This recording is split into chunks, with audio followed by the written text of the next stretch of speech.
First bath we're going to be talking about is the lemon bath. It sounds that simple. It actually is. Just make sure that for this particular bath, you'll be using organic lemons. And I suggest organic lemons because of the amount of pesticides they're putting on lemons nowadays. Set on high until you get a boil. Once you see the lemons boiling in the water, go ahead and reduce it to a simmer for 15 minutes. Then let it cool for 24 hours before you pour on the dog. So here we have our boy Blueberry. You're gonna need a cup and you're gonna need a sponge. You must first wet the dog, okay? Go ahead and get yourself some of that rinse water and pour it on the dog, okay? Go ahead and get yourself the peel side, okay? Now, you're probably wondering what the sponge is for. All right, come here, puppy. And the sponge is gonna be for nothing more than the face. When you're rinsing them off, you use lukewarm to cool water. Lemon bath is used for one of two main things. You could use it as a flea repellent, as citric acid is a natural flea repellent. Also, if you want to put a shine on your dog, and citric acid could do that to the dog's coat. What do you have to be careful with? You have to be careful with photosensitivity. So if you live in an area that's heavily lit and you got not too much cloud cover, or even if you're going to just be taking the dog out to the beach that day, this may not be the right bath for them. The one bath that can be done with lemon bath is the coconut oil bath. Now, you would have to wait 24 hours after you've done the lemon bath to then go ahead and do the coconut oil bath. Don't try doing them both at the same time. They're going to cancel each other out. It's better to just do the lemon bath first, let it sit for 24 hours, and then come back with a coconut oil bath. Remember, coconut oil has lauric acid, which will naturally help kill fleas. The coconut oil actually either dehydrates them or suffocates them. The lemon in the lemon bath is going to help repel them. So putting those two together will give you a good combination. Now, there's three baths we're going to be talking about that you should never incorporate with a lemon bath. And that's your chlorhexidine bath, your iodine bath, and your vinegar bath. And that all has to do with the levels of acidity. The next bath we're going to be talking about is the baking soda bath. Now, the baking soda bath is usually used when you smell a little bit of odor on your dog, or if you're seeing a mild itch. Now, keep in mind, this is a pH neutralizer. It could also help against fleas and ticks, as it'll dry out their exoskeleton and crack them open, thus killing them. Now, there's two ways you could do this bath. You could either do it with water. Yeah, guys, so you definitely want to give them a good scrub all the way through, just like I'm doing, all the way down throughout their entire body, just down to the skin. All right, and make sure you hit every single spot. And it's literally a complete rinse. Or you could do it dry. You know, for a good hour and a half to 2.5 hours, he's not going to be allowed to go back into the house. So basically, come here. So basically, and this is not the first time I've done this to Fireball. So look, hold on, Pop. You gotta rub it in everywhere, right? And look, he's kind of liking it right now. They're both very effective. The one thing you need to look out for with baking soda is if you're using it too often, you could actually start drying out your dog's skin, especially if you live in an area that has low humidity, which then leads us with other shampoos you can incorporate along with a baking soda protocol. Again, that's going to be the coconut oil shampoo, and that's because it's going to moisturize and help rehydrate the coat and skin. Also, the turmeric shampoo can also be applied while you're applying this. And you don't combine these three shampoos together. You can do, say, a baking soda bath today, a turmeric bath tomorrow, and lastly, a coconut oil bath the day after. Now, there are two types of shampoos you cannot incorporate with this. That's going to be lemon, which we just talked about, and also vinegar, which we have yet to speak about. The reason for that is baking soda is going to neutralize the pH, basically making both the baking soda and the lemon along with itself useless. Next bath I'm going to talk about is one of the least popular ones, but is actually one of the more effective, and that's the turmeric bath. When you use the turmeric bath, you use it when you see the appearance of hot spots or inflammation on the dog's skin or coat. Remember, turmeric is a natural antibacterial, antifungal, and also anti-inflammatory. It requires turmeric, 1 liter of water, and baby shampoo. Turmeric is a very powerful antibacterial, fam. It actually has curcumin, which is one of the compounds, and it has shown to have antimicrobial effects against a variety of bacteria. It's also antifungal. Real powerful stuff here. Let me show you how to put it together. Now, of all the ones that we're doing today, this is the only one that's not going to be put into a spray. Literally, you're putting in a 1/4 cup of turmeric into the bucket. You're then adding 1 liter of water. Then I'm gonna go ahead and add baby shampoo. Okay, how much? I'll leave that up to you guys. All depends how much you want to use. I just use a slight amount. I just want it to foam up so that it can actually clean and also attach to the hair. This is what it looks like. So we're gonna go ahead and rinse them. Now this is a shampoo, right? That's why the amount is so much less. And I purposefully put this on my boy Congo because I know a lot of you are probably asking, well, is it gonna make my dog change colors? Well, kinda, sorta. Yeah, it can. This is why I use 1 liter of water, is so that we don't have too much color change, right? Use it on females that are lactating. You could use it on, you know, puppies that are showing any type of irritation in the skin, or even before they do, it wouldn't be the worst thing. Let it sit on him for a good 2 or 3 minutes. Here's going to be your answer as far as this coloration. All right, guys, you can see a little bit of discoloration here. You can also see some here where I put the majority of it. That's going to be fine. Once we dry them off, you're going to notice everything becomes a little bit more lighter, and within a day or two, this coloration will be completely gone. What are the things to look out for? A little bit of yellow staining, in particular if you have, like, say, an all-white dog or a dog that has mostly white. Outside of that, you shouldn't be seeing much. So what baths are compatible with this particular protocol? Well, there's 3 of them. It's the baking soda bath, the oregano bath, and the coconut oil bath. Would always leave the coconut oil bath as last because it's the only one that is oil-based. Therefore, I use it as a seal. So say, for example, you had a dog that was showing a hot spot, is showing a bit of an infection, and you kind of want to hit it from different angles, and you're even getting a little bit of an odor. We know turmeric bath is compatible with baking soda bath.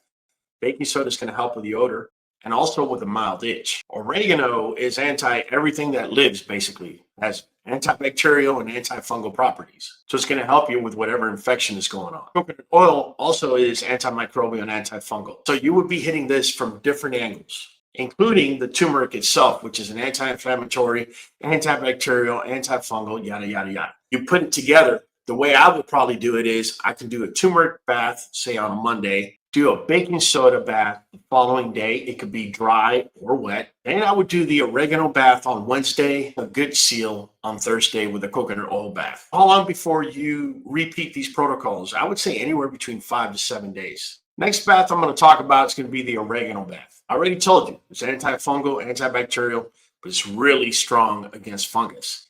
It's got something called thymol, amongst other things. Now, I will tell you guys, this stuff is truly powerful. This oregano oil. Make sure you don't get it in your eyes, nose, anything like that, especially not on your dog either. It is said that with 1 drop of oregano oil in the bath, it kills up to 70% of yeast. Now, when I show the video, make sure to follow the mixing to the T.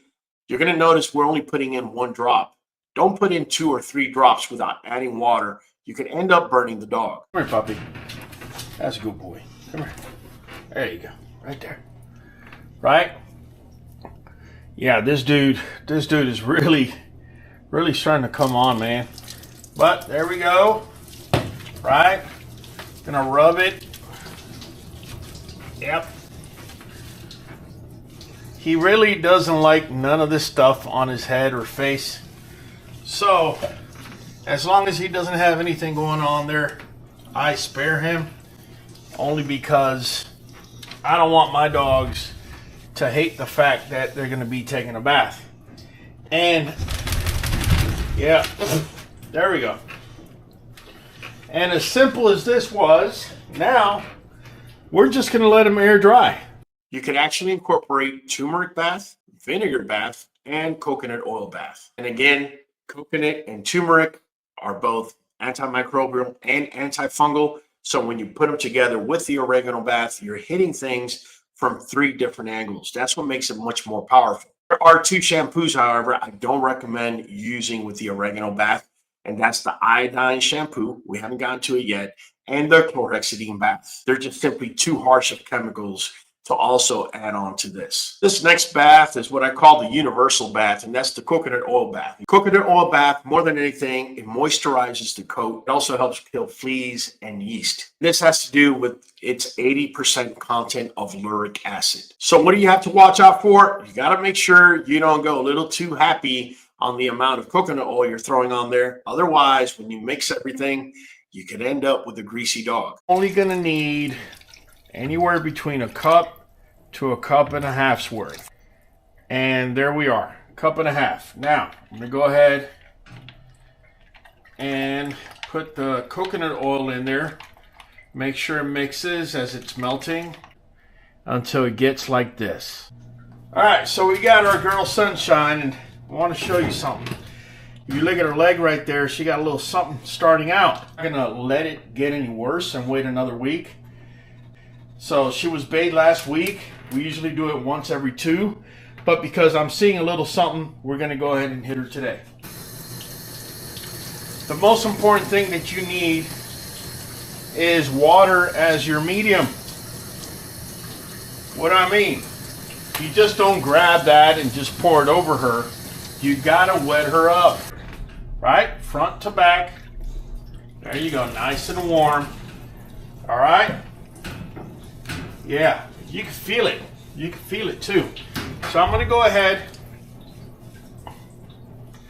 right, and touch her up, especially in that area that I saw. Now, what we're gonna do with her is I'm gonna let her air dry. Which bath can you combine coconut oil with? This is actually the one universal ingredient that can actually mix with all other shampoos or baths or rinses. It is considered a safe buffer. So which shampoos can you not use it with? There is none. It can actually be used with any of the 8 shampoos that we're talking about.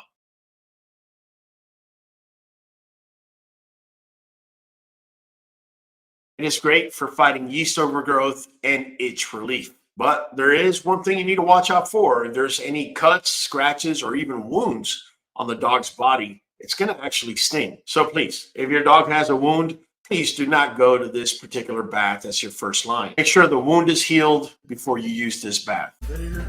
Congo's going to get a vinegar and water bath.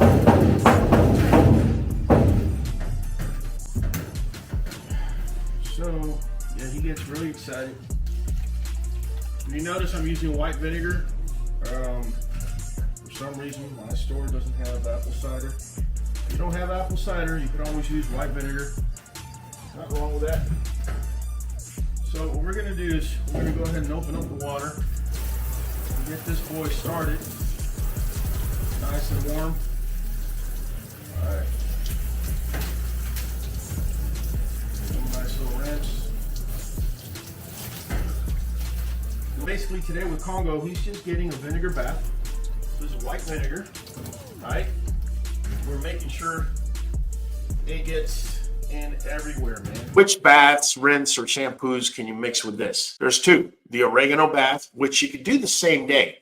Meaning, say you bathe the dog in the morning and he's dry, say either midday or afternoon.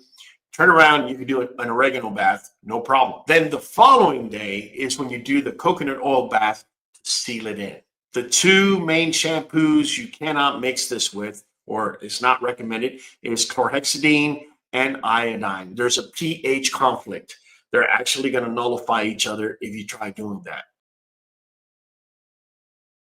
For some of you that actually have been dealing with ringworm, if you live down south or in a humid area and you see ringworms, which is really not a worm, it's more like a fungi than anything else. And this bath is going to be right up your alley. It's none other than the iodine bath. And again, it's great for any type of fungal infection or yeast infection, which that's what ringworm ends up being. This stuff is 95% effective against malassezia. And that's the #1 yeast infection in the US. Of any type of parasite like flea or tick or anything like that. But in addition, it's also going to do the same for little organisms, bacteria, germs, whatever, that are going to try to grow on that wound. Remember, I'm trying to keep that wound nice and pink. The edges are there and it's closing rather quickly. So you don't want to bathe the puppy every day with this solution, but when you have a puppy that has what he's got going on, I'm doing once a week and it's working out pretty well for us. So let's go ahead and open the water. I'm pretty sure he's not going to like that. Yep. And I know this because I bathed them all before. And you know the puppies that like the water, and then you also know the puppies that don't like the water, right? But I guess he knows today we're making a video, so he's cool with it. So I'm gonna go ahead and pour it all the way along his back, and then you just get to work. Make sure it hits every single nook and cranny underneath. You also want that belly area, because you got to realize they lay down a lot. And so when they do, they're picking up fungus that later on they got to scratch and whatnot. So, just making sure that you're spreading it everywhere evenly is usually a very good way of getting this shampoo to work. Time does it have to be on him? I would say at least 5 minutes. So we use this on either adult dogs or pups that have any kind of wound going on. Also, if I ever take a dog to the vet, when we get back, what I typically do at the vet is I'll go ahead and pour some coconut oil on the dog, because 9 times out of 10 they're going to come back with a flea, man. It's just the facts of life.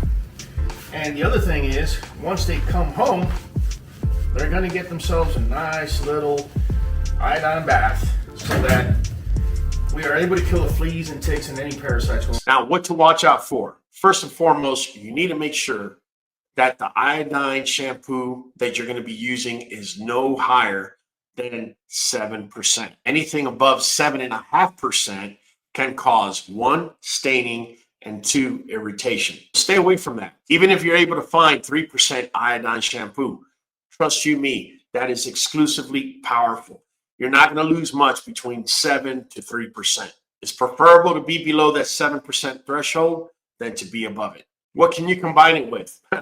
Believe it or not, this could be combined with chlorhexidine, but it is recommended for you to do it as an alternate. Meaning, say you bathe your dog on Monday with this iodine bath, you can wait 5 to 7 days before you do your next bath. Then you would use chlorhexidine. That would be used more in an emergency type of situation. You have a dog that has just a full-blown yeast infection and you really need to get it under control. That would be the protocol I would follow. Now, iodine bath does have a contraindication to the lemon bath, vinegar bath, and the baking soda bath. So don't use those with this. The only one you can use with this is chlorhexidine and coconut oil. Last but certainly not least in this list of baths, rinses, and shampoos, it's none other than the chlorhexidine bath. By the way, I consider this to be the atomic nuclear option, right? You don't go to this first, you go to this at the very, very end. This is very good against any type of bacterial infection, super powerful against yeast. I've seen one bath of this do away with all yeast within a dog's body within a week. Now, don't forget, we also got to treat the underlying factor. But to get things under control, this stuff can actually do it. But make sure that you've exhausted all the other baths before you get to this one. Come on, boy, Fireball. We don't do this all the time. It all depends how much water's on the ground, how much heat, and how much exposure he's had.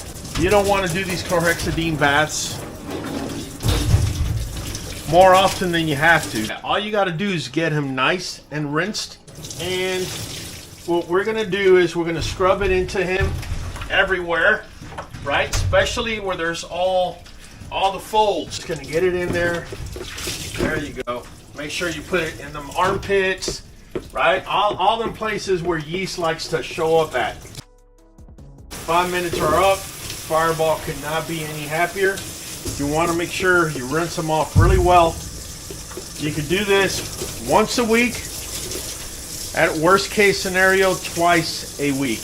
It as a little hot spot spray, you can. Just make sure that you follow the instructions as we're showing so you're able to dilute it. You just don't spray this thing on there and leave.